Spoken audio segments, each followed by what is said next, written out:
Hey, how's it going? Welcome back to mentfx, and in this video we are going to look at what it really takes to become a profitable trader and what strategy you are to employ to become profitable in the Forex market or any other market that you want to operate in. So this is going to be something that's very different from what I honestly teach on this channel, because it's going to go a little bit deeper into the side of what it really takes to become profitable in this market. Now, it's going to be relatively short, so just pay attention and learn from this.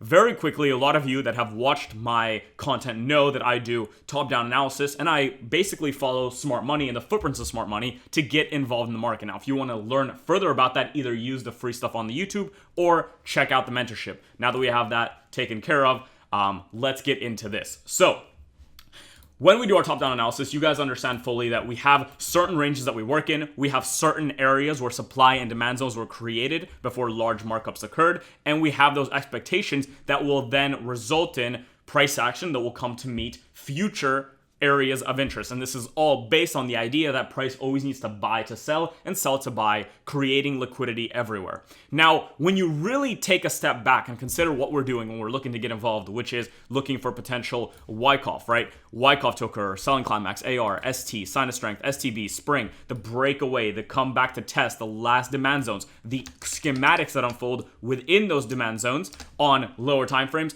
and that basically make price push away, leaving behind new areas where prices might need to be mitigated by way of inefficiency being formulated. And from there, we have expectations that we draw out in the market into the future. Now, when we do this, the reality of what we do is we take about 6, 7, or even more different factors to look to be involved in the market, whether that be breaks of structure, being met with supply and demand zones, being met with a confirmation of Wyckoff, or something of that nature. Now, the reason that I bring this up is because what people don't understand about this industry is that you don't need to trade any one specific way to be profitable. You just need a way that you understand works to be profitable in this market. Now, what I mean by that is, for a lot of you that might be new to this channel or have just seen this for the first time, and this looks like a whole lot of horseshit to you because you've never seen something like this, the equivalent of what we do in a retail sense for you guys is when you, for instance, look at a market like so, you draw out your potential, whatever this is, your little channel, your little flag pattern. As it breaks out, you look for re-entries. And the difference between what we do and what retail traders do is we have an understanding behind what we do. First of all, we have an idea as to why we're doing what we're doing, which is one of the craziest parts about actually trading if you want to be very profitable and understand, because personality-wise, a lot of people can only do successful in this market if they have a understanding as to what they're doing. People long for that understanding and don't want something like an indicator to show them what they're doing without understanding why, or the crux of why it's happening. Now, when you're trading smart money, and for instance, you're doing something like we do, looking at random breaks of structure plus areas of demand and supply that are left behind, with confirmations in the case of Wyckoff occurring and new demand zones being created as we have the markup, the equivalent of that, for instance, is taking something like this, noticing that you are dropping off in price on in a retail-based strategy, dropping off in price relatively aggressively, beginning to put in channels to the top side. As you put in those channels, you also have other channels within that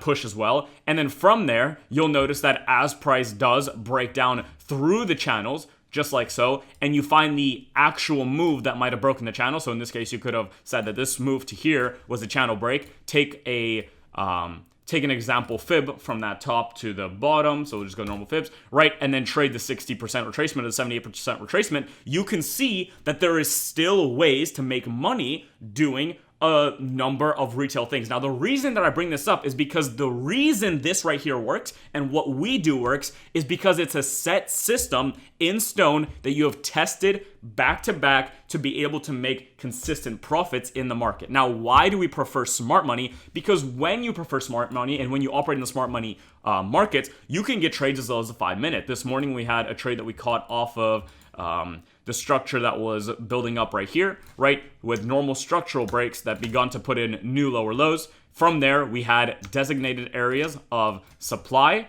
right? And as you can see, those areas of supply were tapped relatively well. And again, we didn't even get in at this specific point. What we did is we confirmed that, right? As you guys know, I love to confirm my actual entries. And on the 5-second chart, If we go and take a look at this, I believe it was on the 5-second. Hopefully I can find this really quickly. Yep, on the 5-second chart, as you'll notice, you have the same thing that you've seen on my channel over and over again. You have first of all, an up move that might trick you into believing that this is the beginning of your Wyckoff schematic, but if you actually pay attention, you'll see that it's an overall reaccumulation, which is met with your preliminary supply, a stopping action, right, into your selling climax, into your AR, into your ST, into your ST in phase B, right, sign of strength, UT, right, and the breakdown, and then you have the markdown. Now, if you were to mark this up the mentfx way and understand that you can exist in multiple ranges at the same time, what you would see is your buying climax followed by your AR, followed by your ST, creating that equal highs ultimately, right, resulting in that liquidity being engineered above those highs. The UT that reaches just above those, liquidating them. The breakdown, right, the stop just before breaking extra lows. Then the actual break that begins to put in new bearish price action. The last move up to the final push upwards, right, which is this overall area, and the markdown. Now, when I take these, because they're on such lower time frames, I literally get involved on the sell stops. A lot of the people in the group know how we do this and do this themselves, right? 1.2, 1.1 pip is good. Again, you have to be considering spread. Either you're increasing this to consider spread, which is usually about 0.2 pips for me. So usually the trade I would take is something along these lines right here.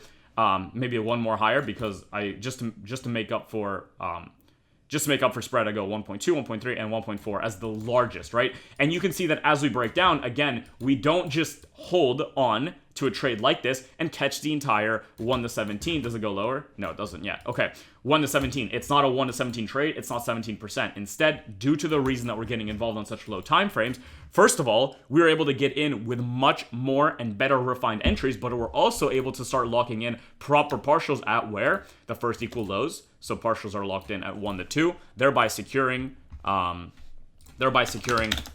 RR on your overall trade. For sure, see it's 1 to 2, but instead we only lock in 50%, right? Having that continue and locking in more at next equal lows, which are right here, which also are at this accumulation. So again, we're anticipating that if prices are not to hold from this distribution, they will begin to mark up from these areas here. So we can hold this up to these points right here, maybe just to the equal lows. Let's be fair about it. Let's make it conservative.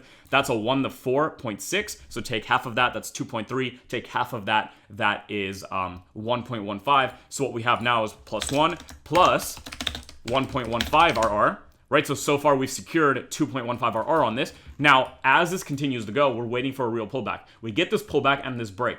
As this break occurs, we lock in this high as a stop. Now, as we make this high and break lower, we lock in this high as a stop. At the same time, we're looking left to find out where liquidity exists. There's nothing here. So, at this point, what we're doing is we're just using structure. Now, price comes up here. And at this point, after this break, I'll be real with you, I would have moved this to this next point. Even though it comes way lower, I would have locked in to this high right here. So this would have stopped us out. Now, if that is to stop you out, right, that goes 1 to 8, which is now 1 to 4, which is also now 1 to 2, which is now also half of that, which is 1 to 1. So even though this ran a lot of RR, we're not sure that it was going to run this way. And as you guys know, this is the way I like to manage my risk. So overall, this would have only resulted in a 3.15% gain on your account based on the type of percentage risk that you are putting down on your trades. Now, that said, if you had gotten into this trade and not partialed the way I did, and instead moved yourself as structure broke down, you would have actually locked in 8% on this trade. Otherwise, if you actually targeted, right, because you guys understand that in smart money, you have a variety of things you can do. If you had targeted at least these lows, that's a guaranteed 1 to 6. And if you had targeted the actual areas that I'm expecting price to come into, even though it might not, you could have gotten 1 to 29. But that's if price does not reach back up here to grab more liquidity in the form of these supply zones, which is again why I get involved the way I do. Now, the reason that I bring your attention to all of this and talk to you about all of this is because when you get into the world of smart money and begin to understand how mitigations in the market occur and how the market consistently leaves behind areas of supply that need to be mitigated, that get mitigated, that might come back for more mitigation, and have overall areas of distribution occur in the forms of, buying climaxes, AR, ST, sign of weakness, UT, UTAD, the breakdowns, the tests. There's opportunities inside of here, and inside of here are other opportunities in the form of, if we just take a look at this, right? I mean, like, you can just go through any chart and find any of this in the form of other opportunities that look like PSY, buying climax, AR, ST, sign of weakness, UT, the breakdown, the test of those last areas, and the new breakdown. As we break down, we look to partial at areas of supply. As those areas break down, we look to partial at new areas of supply. And as those areas are met, we look to also, at the same time, lock in certain structural highs, holding and hoping, or at least believing that price is going to remain in this structural push lower if we are to hold the sell opportunities that we are taking. Now, why is this all important and why is this cool? Because when you learn smart money, you recognize that there is a number of ways that you can get involved in the market, and there's a number of ways that you can actually refine your own system to your liking. So what you do can very much fit your personality, whether it's on 30 seconds, 15 seconds, whether it's 5 minutes, whether it's even a 30-minute chart. Because as a lot of you know, and I'll make some more videos on this in the future, if you look, for instance, at a weekly chart, right, and you take an area such as this what is this right here? This demand zone all the way back from here, which was part of that whole big up move on that monthly, right? And you actually just get lower on this and take a look at what occurred in that area. So if we just zoom out, let's find that area. Oh, I'm sorry. Hold on. Give me 1 second. If we just make this viewable, there we go. And we go to the daily very quickly, and you take a look at what's actually occurring here, right? When you get in here, you notice that price comes in, comes up, and then does what? Begins to accumulate. You have the selling climax into your AR, into your ST, your STB, the sign of strength, the test, the move up, and breaks higher. And then you begin to put in higher prices. And again, this exact same thing is what you just saw occur on a 5-second chart, occurring now on a daily chart with weekly and monthly points of interest. And this is going to repeat absolutely everywhere. Now, the reason smart money is so cool is because, like I said, you can work with any time frames, you can work with any logistical footprints, and there's a reason behind what you're doing. Because when you're entering using smart money, what you're actually doing is you are entering on other people's orders and liquidity that are in the market with the anticipation that maybe we are going to run in a given direction. Now, when you do that, that doesn't mean that 100% of the time, for instance, if you were on a higher, so ignore all these retail things I've drew in. I literally, my eyes bleed every time I look at them, but you know, I did it for the sake of the video. Now, the reason I do that is because when we, for instance, draw out this point right here, we can notice that we still had mitigation from that overall demand zone, right? But that mitigation wasn't to make new highs, and in this case was a smaller mitigation. But what's actually happening is when you're getting involved on this buy here on a much lower time frame with confirmation of any sort, whatever it may be, what you're actually doing is you're entering on the orders that smart money has to mitigate, and you're also using, if you're using Wyckoff or the things that we teach on this channel, when you get involved at these areas, if we can go and find them very quickly. So it was right here, I believe, right? When you're actually using smart money to get involved on these areas, so you're looking for the liquidity grabs below liquidity gets grabbed, and you have demand zones that you can now look to be involved in, right? As price begins to mark up. And, you know, some demand zones are already mitigated and missed, and some are returned to perfectly. And within there, you have other confirmation that is absolutely fantastic. When you're doing this, what you're actually doing is entering other orders. So the odds and the probability of a trade being delivered in a certain direction for you and actually running a given amount of pips or even mitigating from a certain supplier demand zone is significantly higher. And as a result, there's not only a reason to what you do, but actually a reason for it to work. Now, on the other end, when you're looking at normal retail trading strategies, and again, forgive me for my retail because I know a lot of you are much better retail traders than me, but having, for instance, a channel of some sort that you are starting to build, right, and looking for it to trade just between them, all you're doing is you're just hoping that patterns hold. And what you're actually doing when you're trading something like this is you're trading in the liquidity zones. And guess what? Sometimes liquidity will hold for a long time, such as the low, the low, the low, and the low. And if you had entered a buy on any of these lows, you would have made a lot of profit, especially if you traded, well, first of all, retail doesn't actually, you know, hold to new highs or the other side of the channel. What they do usually is hold to, you know, a certain resistance, right? So there's a lot of, first of all, you have to ask yourself a lot of questions about risk management here. But secondly, when we look at this and after the fact it looks beautiful with your 1, 2, 3, 4 touches, and maybe if we brought up an RSI or maybe if we brought up a beautiful fib, right, we can see the perfect entries. But what we don't realize is that at the time of the formation of this overall thing, even if we go here, right, what do you actually see? Well, at this specific time, had you been watching this as a retail trader, you might have seen actually this, right? Now this is a break. And are you now looking to sell this to get lower? What are you doing? But if you don't see that and you like these wicks here, maybe you see this. But wait, is this now 1, 2, 3, 4 touches and this is a breakout? So do you want to sell this now? What's going on? What's your plan now? Are you going to be selling this? Is this your new range? Okay, well if it is, let's sell this, right? And if you sell that, okay, you're making profit, but where are you taking that profit? Or are you waiting for a fib entry? Are you taking this and looking for a fib re-entry on the back end, right? So you can see how very quickly there's a lot of questions that you can ask yourself about how your retail strategy actually works, because the thing is, when you do this and you look to enter on the 60% or whatever it may be, there's no reason for it.